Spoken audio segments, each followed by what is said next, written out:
안녕하십니까? 마지막 사명을 찾아오신 여러분을 진심으로 환영합니다. 한국 사람들이 많이 사용하는 새해 인사말이 있습니다. 그 중에서 가장 많이 사용되는 인사가 무엇인지 아십니까? 금년에는 꼭 부자 되세요입니다. 참 재밌죠? 좀 더 노골적으로 표현하는 사람들은 금년에는 돈벼락을 맞으세요라고 인사합니다. 부자가 되라고 축원하는 것이 가장 인기 있는 새해 인사가 되었습니다. 오늘날 수많은 사람들이 부자가 되기를 원하고 있습니다. 그런데 얼마나 많은 돈을 가져야만 부자 축에 속할 수 있을까요? 얼마 전에 큰 회사 오너들이 모이는 회의가 있었습니다. 그 회의에 참석한 사람들을 대상으로 설문조사가 이루어졌습니다. 그 회의에 참석한 사람들은 큰 부자들이었죠. 그 설문조사는 어느 정도 돈이 있으면 부자가 될 수 있습니까? 라는 설문조사였습니다. 자, 그 조사 결과가 어떻게 나왔을까요? 큰 회사의 소유주들은 2천억 원이 있어야 부자가 될 수 있다고 대답했습니다. 정말 놀라운 답변이 나왔죠? 2천억 원입니다. 2천억 원이 있어야 부자 축에 속할 수 있다 하는 것입니다. 자, 그런데 그와 똑같은 설문조사를 저 시골에 있는 할머니들을 대상으로 실시해 보았습니다. 자, 어떤 대답이 나왔을까요? 이번에도 놀라운 대답이 나왔습니다. 많은 시골 할머니들이 생전에 1,000만 원을 현찰로 보고 죽으면 소원이 없겠다는 대답을 했다고 합니다. 정말 재미있는 대답을 하셨죠? 부자의 정의가 무엇인가요? 자신의 손에 붙들고 있는 것에 만족하는 사람이 부자입니다. 그러나 문제는 자신이 갖고 있는 것에 만족하는 사람들은 매우 적은 것이 문제죠. 인간은 얼마를 갖고 있어야 만족할 수 있을까요? 문명이 발달하고 물질주의가 팽배해질수록 돈에 대한 욕구가 끝없이 커져만 가고 있습니다. 그러므로 우리는 그리스도인으로서 재물에 대한, 돈에 대한 하나님의 뜻을 정확하게 이해해야만 합니다. 성경이 재물에 대해서 말하는 진리를 분명하게 이해하지 못하면 비록 우리가 하나님을 믿고 예배드리지만 나도 모르는 사이에 돈의 신을 섬기고 살아가게 되는 것입니다. 자, 이것은 참 두려운 얘기죠. 그러나 이것은 제 얘기가 아니라 예수께서 그렇게 말씀하셨습니다. 마태복음 6장 24절에 그 말씀이 있습니다. 한 사람이 두 주인을 섬기지 못할 것이니, 예수께서는 여기서 두 주인을 섬길 수 없다고 했습니다. 두 주인을 섬기지 말라고 하지 않고 너희가 두 주인을 섬길 수 없다고 하셨습니다. 왜 우리가 두 주인을 동시에 섬길 수 없다고 하셨을까요? 계속해서 말씀을 읽어보죠. 한 사람이 두 주인을 섬기지 못할 것이니 혹 이를 미워하며 저를 사랑하거나 혹 이를 중히 여기며 저를 경히 여김이라. 자, 이 말씀이 무슨 뜻입니까? 예수께서는 지금 한 주인을 섬기면 다른 주인에게 소홀해진다고 했습니다. 자, 왜 그렇게 될까요? 왜냐하면 사랑은 나뉘어질 수 없는 것이기 때문에 그렇습니다. 신부는 온 마음을 다해서 신랑을 사랑하고 섬겨야 합니다. 그런 헌신과 사랑이 없다면 그것은 신부와 신랑의 관계가 아닌 것입니다. 그래서 한 주인을 사랑하면 다른 주인을 사랑하지 않게 되는 것입니다. 자, 그런데 여기서 두 주인이라고 했는데 이 두 주인이란 누구와 누구를 말할까요? 자, 말씀 읽어보겠습니다. 너희가 하나님과 재물을 겸하여 섬기지 못하느니라. 자, 두 주인이 누구라고 했습니까? 하나님과 재물입니다. 하나님과 돈입니다. 이 하나님과 돈을 두 주인이라고 부르는 것입니다. 정말 놀라운 말씀 아닙니까? 자, 그런데 이 말씀을 영어 성경으로 읽어보면요, 더욱 큰 충격을 받게 됩니다. 한국말 성경에는 하나님과 재물을 겸하여 섬기지 못한다고 되어 있는데 영어 성경에는 You cannot serve God and Mammon 이라고 되어 있습니다. 무슨 말입니까? 한국 성경에는 재물이라고 번역된 말이 영어 성경에는 맘몬이라고 번역되어 있는 것입니다. 맘몬이 누구입니까? 맘몬은 재물의 신을 나타내는 것입니다. 구약시대 수많은 우상 숭배자들이 맘몬신 앞에서 재물을 바치면서 복을 빌었던 것입니다. 사랑하는 성도 여러분, 돈은, 재물은 만몬입니다. 그것이 예수께서 하신 말씀입니다. 예수께서는 마태복음 6장에서 하나님과 상대하는 강력한 신으로 만몬, 돈을 지목했던 것입니다. 얼마나 이 돈에 대한 애착심과 그 탐욕이 강했으면 하나님과 맞상대하는 신으로 예수께서 만몬, 돈을 지목했을까요? 이 만몬이라는 단어는 신약 성경에 4번 언급되어 있는데 4번 모두 하나님과 대등한 위치에 있는 강력한 우상으로 나옵니다. 예수께서도 하나님과 대등한 위치에 놓고 비교한 것은 만몬 외에는 없는 것입니다. 이 돈 외에는 없는 것입니다. 이 만몬 신은 돈 뒤에 숨어서 돈을 통해서 인간의 마음을 지배하고 이리저리 끌고 다니는 신인 것입니다. 사랑하는 성도 여러분, 돈은 더 이상 지폐나 동전이 아닙니다. 예수께서 말씀하시기를 돈은 오래전에 이미 사람들에게 강력한 신이 되었다고 했습니다. 그리스도인들 중에서도 이 하나님보다 돈을 섬기는 사람들이 훨씬 더 많이 있는 것이 현실입니다. 여러분들도 동의하시리라 믿습니다. 만몬이 우리를 마음대로 컨트롤하는 특별한 방법이 하나 있습니다. 여러분은 그 방법이 무엇인지 아십니까? 그것은 두려움입니다. 두려움입니다. 돈의 신은 우리가 얼마나 돈의 궁핍을 두려워하는지 잘 알고 있습니다.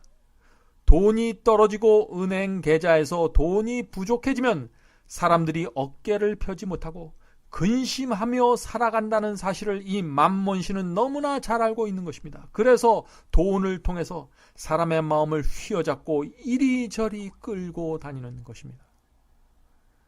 만몬은 우리로 하여금 돈을 전능한 것으로 믿게 만듭니다.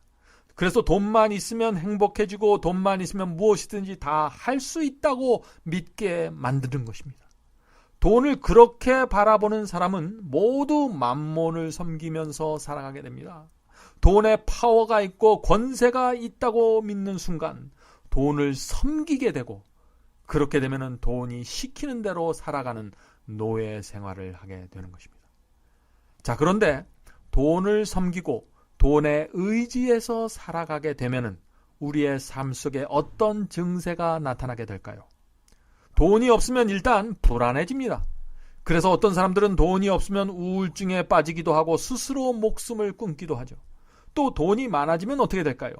자신이 모든 것을 가진 것처럼 착각하게 됩니다. 그래서 가난한 자들을 무시하고 자기보다 못한 사람들을 내려다보면서 사는 악인의 길을 걷게 되는 것입니다. 이렇게 돈의 노예가 되고 나면은 가난한 사람들을 돕고 하나님께 헌금을 드릴 때도 하나님께 여쭙기보다는 하나님의 음성을 듣기보다는 돈에게 물어보게 됩니다. 그래서 돈이 시키는 대로 움직이고 결정하고 사용하게 되는 것입니다. 그래서 성경이 무엇이라고 말하고 있습니까? 돈을 사랑하는 것이 일만하게 뿌리라고 선언하고 있는 것입니다. 디모데전서 6장 10절에 그 말씀이 있죠. 디모데전서 6장 10절입니다. 돈을 사랑함이 일만하게 뿌리가 되나니 이것을 사모하는 자들이 미혹을 받아 믿음에서 떠나 많은 근심으로써 자기를 찔렀도다. 지금 사도 바울은 돈을 사랑하는 것이 일만하게 뿌리라고 경고하고 있는 것입니다. 돈을 사랑하는 것이 일만하게 뿌리라는 것, 그것이 도대체 무슨 뜻일까요? 돈을 사랑하지 않고 돈에 끌려다니지 않으면 1만 개의 악이 내 삶 속에서 사라지게 된다는 뜻입니다. 다시 말해서 우리의 인생에서 돈만 정확하게 지배하면은 의인의 길을 걸을 수 있다는 것입니다.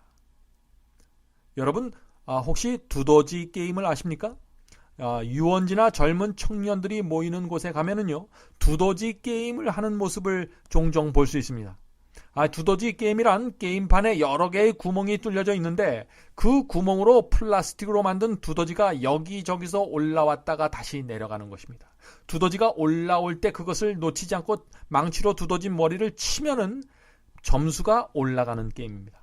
두더지 머리가 어디서 어떻게 올라올지 모르기 때문에 긴장하면서 구멍들을 지켜보고 있다가 두더지가 올라오는 순간 머리를 내리쳐야 하는 것입니다. 자, 그렇게 하다가 타이밍을 놓쳐버리면 두더지를 놓치게 되는 것이죠. 자, 그런데 이 두더지 게임을 옆에서 보고 있노라면은 우리의 죄가 그렇게 올라오는 것 같습니다. 우리 삶에 여기저기서 예측할 수 없게 죄들이 올라옵니다. 많은 사람들이 죄가 이곳저곳에서 예측할 수 없게 올라올 때마다 망치로 내리치고 억제해서 없애버리려고 하지만 결코 죄의 두더지를 잡을 수는 없습니다. 결국에는 실패하게 되는 것입니다.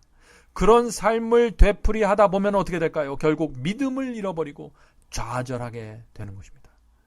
두더지 게임에서 구멍으로 올라오는 두더지를 완벽하게 제압하려면 어떻게 해야 할까요? 아주 가장 효율적인 방법이 있는데 그것은 이 게임판 아래에 있는 기계를 부숴버리는 것입니다. 두더지 머리를 이 구멍 저 구멍으로 밀어 올리는 그 기계가 있습니다. 그 기계의 힘에 의해서 두더지가 여기서도 나타나고 저기서도 나타나는 것이죠. 그 기계 자체를 부숴버려야만 두더지가 올라오지 못하게 되는 것입니다. 근원을 파괴하지 않으면 이곳저곳에서 마구잡이로 시도 때도 올라오는 그 죄의 두더지를 결코 잡을 수 없는 것입니다. 우리의 죄도 마찬가지입니다. 사도 바울의 말씀대로 돈을 사랑하는 것이 1만 악의 뿌리이기 때문에 1만 개의 악을 이기고 승리하기 원한다면 그 뿌리가 되는 돈의 신을 부서뜨리고 망가뜨려야 하는 것입니다. 그래야만 돈으로부터 자유로워질 수 있는 것입니다. 돈 때문에 전쟁이 일어납니다. 돈 때문에 친구와 친척이 원수가 됩니다. 부모 자식 지간도 돈 때문에 서로 쳐다보지 않게 됩니다. 돈 때문에 이혼하고 미워하고 질투합니다. 심지어 돈 때문에 사람을 죽입니다.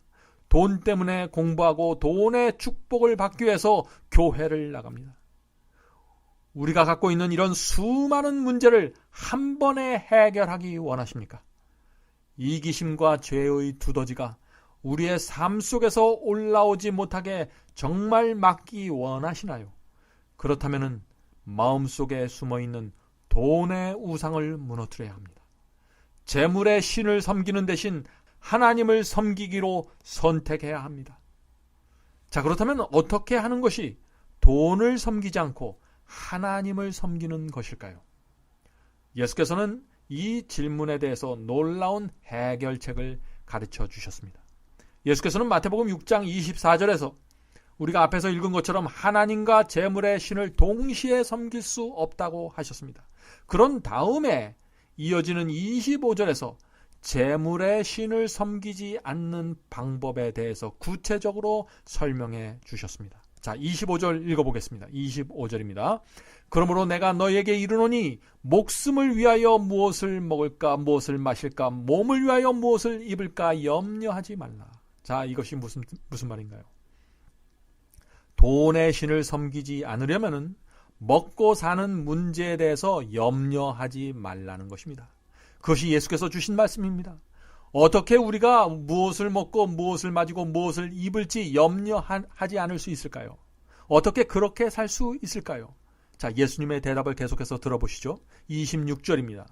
공중에 나는 새를 보라. 심지도 않고 거두지도 않고 창고에 모아 들이지도 아니하되 너의 천부 하늘 아버지께서 기르시나니 너희는 이것들보다 귀하지 아니하냐.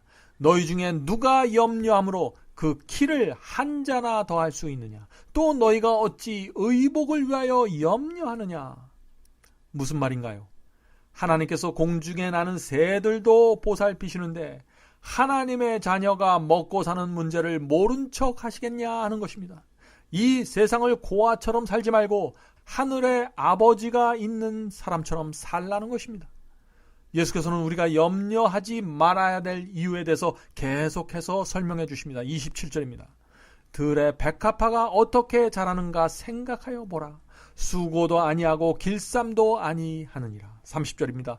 오늘 있다가 내일 아궁이에 던지는 들풀도 하나님이 이렇게 입히시거든 하물며 너희일까 보냐. 믿음이 적은 자들아. 우리가 왜 근심하고 염려할까요? 믿음이 적기 때문입니다. 왜 우리가 돈 때문에 염려하고 근심할까요? 믿음이 적기 때문이라고 지금 예수께서 말씀하시는 것입니다.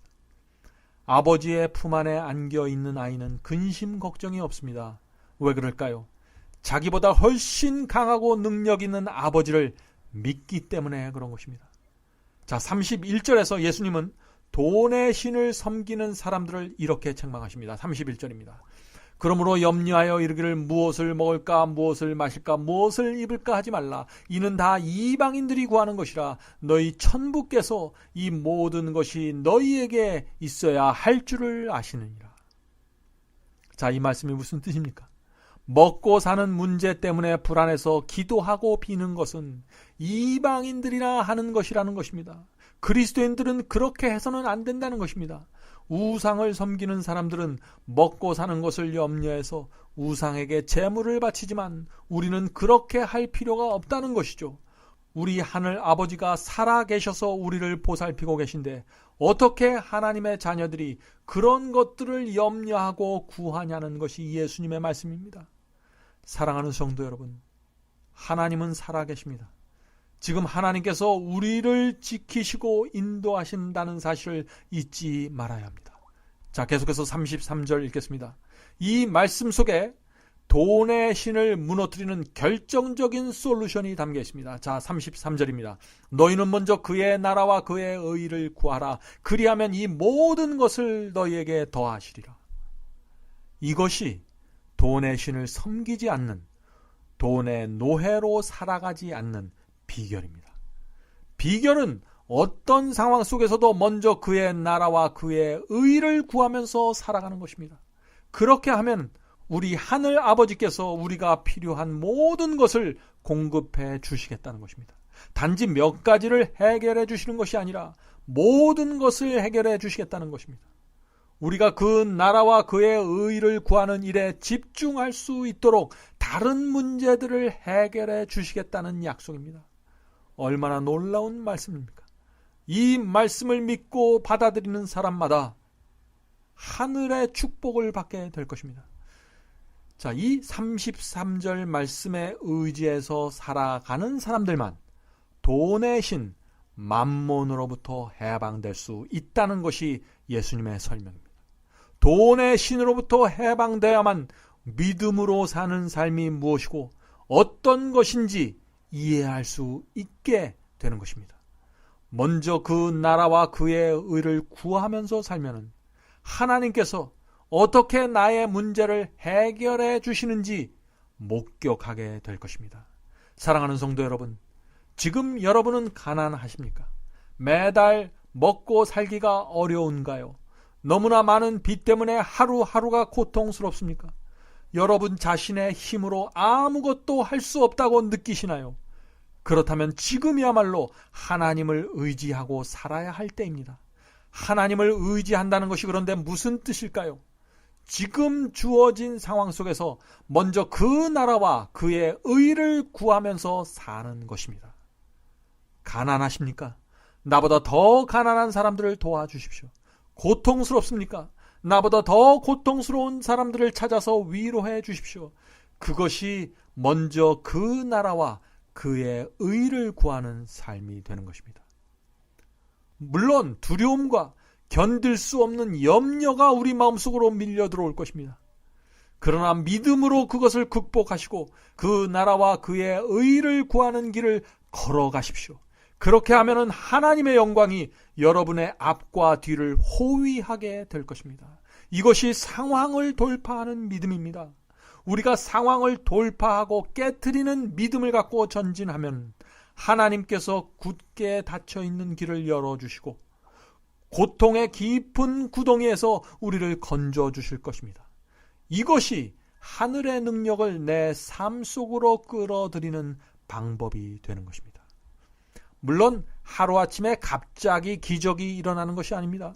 먼저 그의 나라와 그의 의를 구하면서 정직하고 작은 일에 충성하면서 하루하루를 살아가면은 내 주변에 있는 가난하고 어렵고 고통당하는 자들 진심으로 안타까워하고 도와주게 되면은 또 복음을 전하기 위해서 애쓰고 희생하면은 서서히 그러나 아주 분명하게 상황이 달라지게 될 것입니다.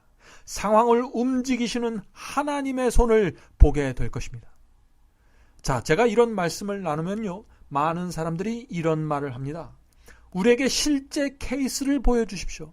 먼저 그 나라와 그의 의를 구하는 것이 도대체 어떤 것인지 실제 경험을 좀 보여주십시오 라고 말합니다. 예, 제가 여러분께 보여드리겠습니다. 얼마 전에 있었던 실제 이야기를 들려드리겠습니다. 캘리포니아에 있는 가난한 치과 의사 이야기를 들려드리겠습니다. 치과 의사가 가난하다고 하니 이상하게 들리죠?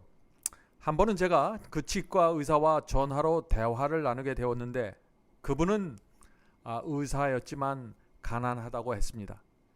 미국에서 치과 의사라면 일반적으로 고급 차를 타고 고급 좋은 집에 사는 여유 있는 삶을 사는 것이 정상입니다. 그러나 그분은 조그만 중고차를 타고 조그만 아파트에서 힘겹게 살아가고 있다고 했습니다. 왜냐하면 그 치과 의사는 큰 빚을 지고 있었기 때문입니다. 19년 동안 열심히 치과 병원을 운영했지만 사채 빚에 매달 쫓기듯이 살고 있다고 했습니다. 그런데 그분이 어느 날 월간지 마지막 사명을 받아보게 되었다고 했습니다. 그 월간지 표지 제목은 하나님 왜 나에게 이런 고통을 주십니까? 라는 것이었습니다. 치과 의사는 제목에 이끌려서 그 월간지를 단숨에 읽었다고 했습니다.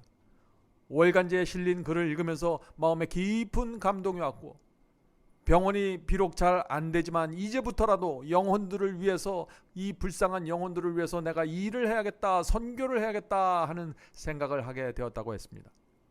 치과 병원을 한 지 19년이 되었지만 날마다 바쁘게 일하다 보니 제대로 선교를 하지 못했는데 이번 기회에 월간지 마지막 사명을 통해서 선교해야겠다라고 생각한 것이죠. 그래서 기도하던 중에 이런 생각이 떠올랐다고 했습니다. 내가 그동안 이 병원에서 치료했던 환자들에게 월간지 마지막 사명을 매달 보내주어야겠다 하는 생각이 떠올랐다고 했습니다. 자, 그래서 그 다음날 치과 병원에 가서 그동안 자기에게 치료받았던 환자 리스트 중에서 월간지를 받을 수 있는 정리해 보니 한 450여 명이 되었다고 했습니다.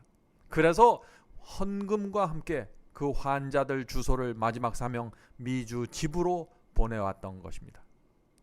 자, 그런데 그렇게 하니까 어떤 일이 생겼을까요? 치과 병원에 찾아오는 환자들 대부분이 구도자가 된 것입니다. 전에는 환자였던 분들이, 전에는 나에게 돈을 벌게 해주는 고객이었는데 이제는 말씀을 전해주는 영혼들이 내 병원을 찾아오게 되었다고 했습니다. 자, 그러니 어떻게 되었을까요? 환자를 대하는 마음과 자세가 전혀 달라지게 되었겠죠. 그 치과 의사는 자신도 모르는 사이에 진심 어린 친절과 동정으로 환자들을 대하게 되었다고 했습니다. 전에는 돈을 버는 것을 목적으로 일했는데 빚을 갚는 것을 목적으로 일했는데 이제는 돈 생각은 마음에서 사라지고 내가 어떻게 하면 이들을 도울 수 있을까를 생각하게 되었다고 했습니다. 얼마나 아름다운 이야기입니까? 성도 여러분, 지금 제가 무슨 이야기를 하고 있는 것일까요? 많은 빚을 지고 있고 하루를 힘겹게 살아가는 그리스도인이 먼저 그 나라와 그의 의를 구하는 삶을 살아가는 그 실제 경험을 제가 소개해 드리는 것입니다. 자, 그 치과 의사가 환자들을 그런 마음으로 그런 자세로 대하다 보니 어떻게 되었을까요? 어떤 결과가 생겼을까요? 한 달쯤 지난 어느 날입니다. 하나님께서 그 치과 의사에게 또 다른 음성을 주셨습니다. 그 음성은 이런 것이었다고 합니다. 지금 네가 월간지 마지막 사명을 보내주고 있는 환자들 중에 너무 가난하고 돈이 없어서 치료비를 내지 못하는 사람들이 있는데 네가 그 사람들을 모른 척 할 거니? 라는 음성이 들렸다고 했습니다. 처음에는 이 치과 의사가 그 음성을 들었을 때 외면했다고 했습니다. 경제적으로 너무나 부담이 되었기 때문이죠. 매달 갚아야 할 이자와 나가야 할 지출이 줄을 서서 기다리고 있었기 때문입니다. 그러나 다시 그 치과 의사는 믿음을 발휘했습니다. 먼저 그 나라와 그의 의를 구하라는 그 예수님의 말씀을 붙잡기로 했다고 했습니다. 그래서 치료비를 내지 못하고 병원에 오지 못하는 분들에게 다음과 같은 편지를 쓰기로 했습니다. 자, 잘 들어보시기 바랍니다. 안녕하세요. 어떻게 지내시나요? 지난 19년 동안 저를 믿고 오셔서 치료받으신 여러분께 진심으로 감사드립니다. 그런데 제가 요즘 죄송한 마음이 들었습니다. 생활이 힘들어서 치료비를 내시기도 힘드실 텐데 매달 치료비를 내라는 청구서를 받으시면서 얼마나 마음이 무거웠을까 하고요. 오늘로써 그동안의 진료비를 모두 탕감해 드리겠습니다. 이제는 얽매이지 말고 자유롭게 되시기를 바랍니다. 혹시 치료받으셨던 치아가 불편하면 오세요. 제가 그냥 치료해 드리겠습니다. 얼마나 감동적인 편지입니까? 이 편지를 받는 사람들의 마음속에 성령께서 크게 역사하는 그 역사가 있지 않았을까요? 자, 계속해서 읽어보겠습니다. 진작 이렇게 해드렸어야 하는데 죄송합니다. 귀하의 가정에 하나님의 은혜가 풍성하기를 바라며 특히 재물의 축복이 함께 하시길 진심으로 기도드립니다. 성도 여러분, 얼마나 감동적인 편지입니까? 그 편지는 빚진 자의 멍에를 풀어주는 은혜였습니다. 복음을 전하면서 가난하고 어려운 자에게 이런 은혜를 베풀면 하나님께서 가만히 보고만 계실까요? 아니죠. 하나님께서 반드시 움직이시고 당신의 영광을 드러내시는 것입니다. 자, 어떤 일이 생겼을까요? 환자들이 그 치과 의사를 바라보는 눈이 달라졌습니다. 돈을 버는 의사로 보는 것이 아니라 그리스도인으로 보게 되었습니다. 빚을 탕감받은 사람들과 그 가족들이 어떻게 되었을까요?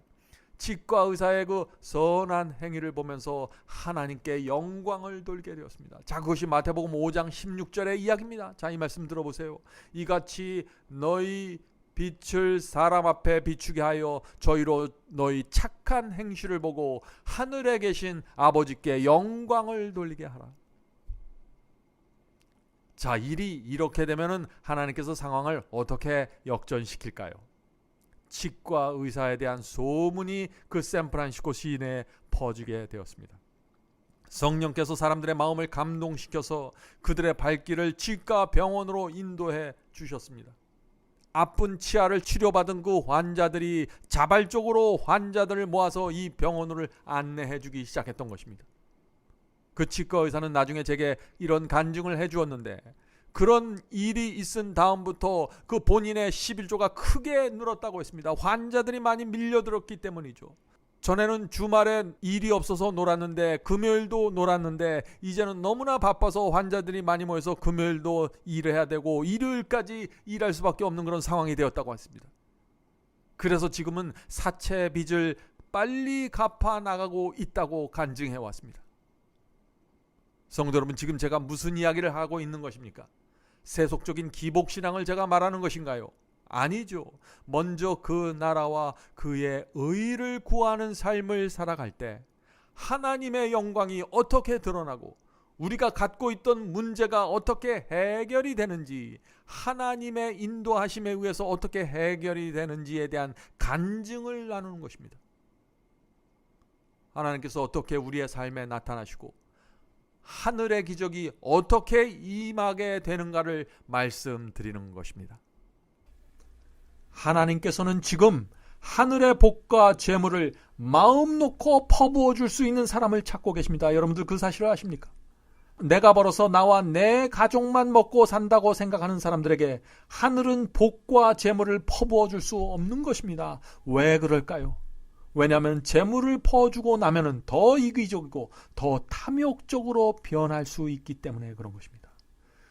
그러나 만약 하늘이 어떤 상황 속에서도 먼저 그 나라와 그의 의를 구하면서 사는 사람을 발견하게 된다면 어떻게 될까요? 천사들이 날아올 것입니다. 성령께서 역사하셔서 그런 그리스도인들에게 영혼들을 모아주시고 더 넓은 지경으로 그의 영향력을 넓혀 나갈 수 있도록 축복하시고 도와주시고 길을 열어주실 것입니다. 하늘에서 퍼부어 주시는 복은 내가 그것을 얼마나 잘 감당할 수 있는 그릇으로 준비되었는가에 따라 비례한다는 사실을 잊지 마시기 바랍니다. 아무렇게나 살면서 돈과 세상을 사랑하면서 소나무 밭에 가서 무릎 꿇고 복을 빈다고 해서 복을 받는 것이 아니라는 것입니다. 자, 그 치과 의사에게 또 어떤 일이 생겼을까요? 치과 의사에게 집 없는 사람들을 섬길 수 있는 길이 열리게 되었습니다. 어떤 환자를 통해서 그 일이 열리게 된 것입니다. 하나님께서 우리가 우리 앞에 있는 작은 일에 충성할 때 또 다른 문을 여셔서 새로운 경험으로 우리의 발걸음을 인도해 주시는 것입니다. 그래서 그 치과 의사는 지금은 일요일마다 홈리스 사람들을 치과 병원으로 불러서 아침 식사를 정성스럽게 대접한다고 합니다. 그리고 아침 식사 후에는 그분들에게 크로마 하프를 가르쳐서 홈리스 하프 팀이 각 교회를 방문하면서 공연할 수 있도록 준비하고 있다고 합니다. 얼마나 놀라운 일이 펼쳐지고 있습니까? 그 치과 의사에게 또 어떤 일이 생겼을까요? 계속해서 일들이 생기죠. 100일 기도를 끝마치는 날, 오랫동안 교회를 나오지 않던 그 두 아들이, 그 치과 의사의 두 아들이 자기들의 아내와 함께 교회에 함께 참석했다고 합니다. 10년 만에 교회에서 온 가족이 함께 모여서 예배드린 것입니다. 무슨 일이 벌어진 것입니까? 잃어버린 양들이 하나님께 돌아온 기적을 본 것입니다. 사랑하는 성도 여러분, 너희는 먼저 그의 나라와 그의 의를 구하라. 그리하면 이 모든 것을 너희에게 더하시리라. 이 예수님의 약속을 붙잡고 살아가 보시기 바랍니다. 말씀을 믿기만 하면 아무 소용이 없습니다. 말씀을 내 삶 속에서 살아내야만 열매가 생기고 하나님의 영광이 드러나게 되는 것입니다. 우리가 하나님의 의와 그분의 뜻을 이루기 위해서 최선을 다하면 나머지 것들은 하나님께서 책임져 주실 것입니다. 막혔던 길이 열리고 잃었던 자녀들이 돌아오고 도무지 갚을 수 없던 빚의 구덩이에서 빠져나올 수 있는 희망을 보게 될 것입니다. 우리가 믿음으로 전진하면 하나님께서 우리의 손을 붙잡고 앞장서 주시기 때문에 그런 것입니다. 이것이 상황을 돌파하는 믿음입니다. 가난과 고통을 깨트리고 돌파하는 살아있는 믿음 말입니다. 온 마음을 다해서 하나님의 말씀과 계명에 순종하십시오. 그리고 적은 일에 충성하면서 내 주변에 있는 가난하고 어려운 사람들을 진심 어린 마음으로 대하고 도와주십시오. 그렇게 하면 하늘로부터 한 능력이 내려와서 여러분의 삶을 이끌어가게 될 것입니다. 사랑하는 성도 여러분, 오늘 우리가 살펴본 말씀이 이사야 58장의 내용입니다. 자, 그럼 이제부터 이사야 58장에 나오는 참된 금식의 말씀을 읽어보겠습니다. 제가 말씀을 읽을 때 그 의미를 한번 깊이 명상해 보시기 바랍니다. 나의 기뻐하는 금식은 흉악의 결박을 풀어주며 멍에의 줄을 끌어주며 압제당하는 자를 자유케 하며 모든 멍에를 꺾는 것이 아니겠느냐. 또 줄인 자에게 내 식물을 나눠주며 유리하는 빈민을 내 집에 들이며 벗은 자를 보면 입히며 또 내 골육을 피하여 스스로 숨지 아니하는 것이 아니겠느냐. 그리하면 내 빛이 아침같이 비출 것이며 내 치료가 급속할 것이며 내 의가 내 앞에 행하고 여호와의 영광이 내 뒤에 호위하리니. 네가 부를 때 나 여호와가 응답하겠고 네가 부르짖을 때 말하기를 내가 여기 있다 하리라. 만일 내가 너희 중에 멍에와 손가락질과 허망한 말을 제하여 버리고 줄인 자에게 내 심정을 동하며 괴로워하는 자의 마음을 만족해 하면 내 빛이 흑암 중에서 발하여 내 어두움이 낮과 같이 될 것이며 나 여호와가 너를 항상 인도하여 마른 곳에서 내 영혼을 만족해 하며 내 뼈를 견고케 하리니 너는 물된 동산 같겠고 물이 끊어지지 아니하는 샘 같을 것이라. 사랑하는 성도 여러분, 이것이 능력 있는 그리스도인의 삶입니다. 이 어둡고 고통스러운 세상을 하나님의 손을 붙잡고 살아가는 비결이 바로 이 말씀 속에 있는 것입니다. 지금은 하나님과 만몬, 하나님과 재물의 신 사이에 큰 전쟁이 벌어지고 있는 때입니다. 그 전쟁은 우리가 돈을 어떻게 사용하는가에 따라서 승패가 갈라지게 될 것입니다. 돈이 우리를 노예처럼 부리면 사단에게 승리가 돌아가게 될 것입니다. 그러나 만일 우리가 돈을 노예처럼 부리고 자유롭게 사용하면 하나님께 영광이 돌아가게 될 것입니다. 그러나 아무나 돈을 노예처럼 부리면서 살 수 있는 것이 아닙니다. 온 마음과 생애를 하나님께 바친 사람들만 그렇게 살 수 있는 것입니다. 왜냐하면 그렇게 온전한 마음으로 주님을 섬겨야만 돈의 신 맘몬으로부터 벗어날 수 있기 때문에 그런 것입니다.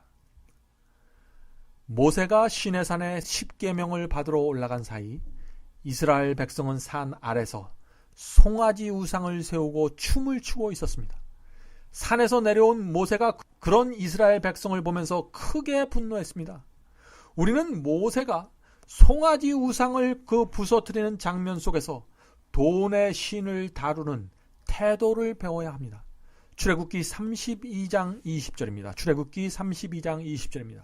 모세가 그들이 만든 송아지 우상을 가져다 불살라 부수어 가루를 만들어 물에 뿌려 이스라엘 자손에게 마시게 하니라. 이제부터는 정말 돈의 우상을 버리고 하나님을 섬기기로 선택하기 원하십니까? 정말 그렇다면 모세가 했던 것처럼 돈의 우상을 깨트리고 그것을 갈아서 물에 타서 먹어야 합니다. 그렇게 단호하게 돈의 우상을 깨트리는 사람들만 하나님과 사람들을 위해서 돈을 사용할 수 있게 될 것입니다. 그렇게 철저하게 돈을 다스리는 사람들만 돈을 노예처럼 부리면서 살 수 있게 될 것입니다. 맘몬으로부터 해방되어야만 가난하고 고통당하는 자들을 진심으로 도와줄 수 있게 됩니다. 구원받기 위해서 그렇게 하는 것이 아닙니다. 너무나 불쌍하고 동정이 솟아나오기 때문에 그렇게 하는 것이죠. 어려운 상황 속에서도 먼저 그 나라와 그의 의를 구하면서 복음을 전하는 삶을 살 수 있게 되는 것입니다. 고난 속에서도 하나님의 손을 굳게 잡고 믿음으로 살아가게 되는 것입니다. 하나님의 영광이 우리의 삶을 통해서 환하게 드러나게 되는 것입니다. 사랑하는 성도 여러분, 돈은 누구의 손에 있는가에 따라서 선이 될 수도 있고 악이 될 수도 있습니다. 돈이 거듭난 그리스도인의 손에 있으면 돈은 줄인 자의 양식이 됩니다. 목마른 자의 물이 되고 헐벗은 자의 옷이 됩니다. 복음을 전하기 위한 귀한 보물이 되는 것입니다. 그러나 돈이 악인의 손에 들어가면 이 세상의 쾌락을 위해서 의미 없이 소모될 것입니다. 높이 쌓아둔 재물이 모래처럼 허무하게 빠져나가게 될 것입니다. 그럼 다음 시간에 뵙겠습니다. 안녕히 계십시오.